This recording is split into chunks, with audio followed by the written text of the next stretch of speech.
Hey everyone, and welcome. Today we're going to do something really practical. We're going to break down a supernatural conversation between two friends, Sam and Mina. And by the end, you'll have a whole toolkit of phrases to make your own daily chats feel way more natural.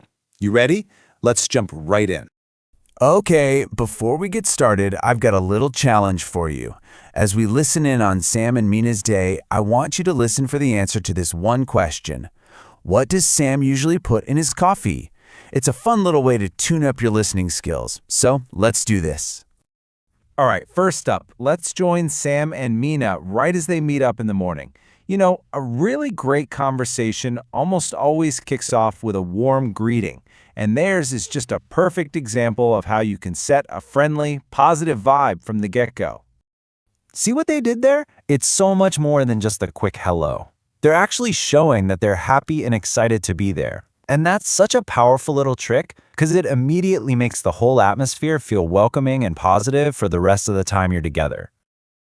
Here are a few other gems from their chat that you can totally use. Notice how asking about the weather or how someone slept, it's not just random small talk. It's actually a super simple and effective way to show you care and to build that connection right from the start. Okay, so Mina says, I was looking forward to today. This phrase right here, it is so important. It's not just about what's coming up. It tells the other person, hey, I was genuinely excited to spend this time with you. It's just so warm and positive, and people use it all the time. So after their friendly greeting, Sam and Mina head off to a cafe. Now, ordering food or drinks can feel a little intense, right? Especially if you're not used to it. But don't worry, Sam's interaction here gives us a perfect step-by-step model that you can follow. And this breaks it all down, step by step. It's like a perfect little script. You start with a nice, friendly hi there, say what you want, add the details like size or temperature, and then just answer any questions they have. Honestly, it's a fantastic template you can use in any cafe or restaurant. And I love this part of the conversation. It's such a simple question, right? How do you like your coffee? But it opens up this little window into sharing personal tastes and preferences. And that's what makes a chat really engaging. So that gets you thinking, doesn't it? When somebody asks you what you like, how do you answer in a way that sounds natural and is really clear? Well, Sam and Mina give us some pretty great examples. Just look at all the different ways they do this. You can say what you usually do, what you prefer, or just flat out say what you don't want. And here's a little pro tip. Using those small words like actually or for me makes your English sound so much more conversational. Ooh, and here's a fantastic vocabulary word. Mina calls her iced tea refreshing. That is the perfect word for a cool drink on a hot day or, that feeling of jumping into a pool or even just a nice breeze. It's simple, it's descriptive, and it's super useful. Okay, so they've got their drinks, and now Sam and Mina are taking a walk in a park.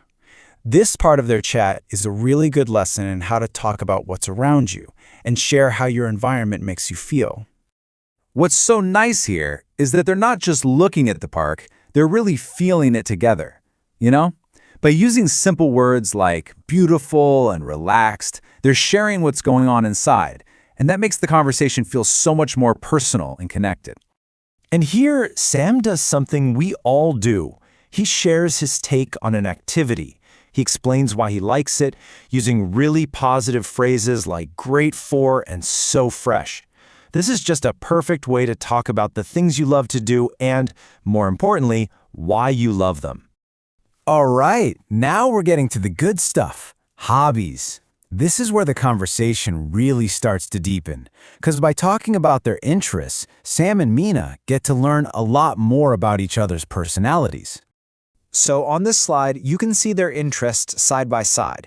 You've got Sam, who's into cooking and music, and then Mina, who loves reading and photography.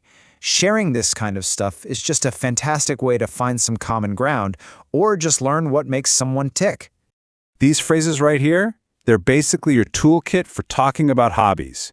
You can start with a simple statement like, I really like, and then, and this is the important part, you use follow-up questions like, what kind of? Asking questions is the key to showing you're actually interested and it keeps the whole thing going. Oh, I absolutely love this line. Sam says this to Mina about her photography. It is such a wonderful compliment because it's so specific and thoughtful. Instead of just saying, "Oh, your photos are nice," he compliments her actual skill, her good eye. That is a much more meaningful way to give praise.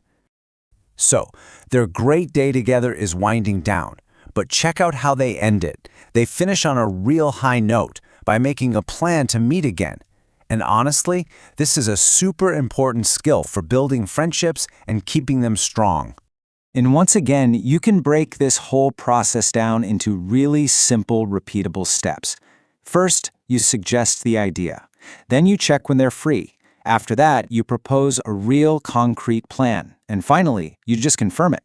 This clear process means there's no confusion, and it shows you're serious about getting together again. And would you look at that? Our key phrase is back. Both of them end the conversation with looking forward to it. It's so perfect. It mirrors the exact same positive energy they had at the beginning of the day, bringing the whole interaction full circle and just cementing that shared excitement. So, the moment of truth. Did you catch it? Did you figure out the answer to our question from the beginning? When Mina asked how he likes his coffee, Sam said he usually puts a little milk in it, but no sugar. It's a tiny detail, but if you caught it, it means you were listening really closely. Nice job. And that brings us to the end. Wow, we've covered so much, from saying hello to ordering coffee, sharing our feelings, talking about hobbies, and making plans. So, I have one last question for you. What's one new phrase from today that you're going to try to use this week? Seriously, going out and actually using it is the best way to make it stick. Thanks so much for joining me, and happy conversating.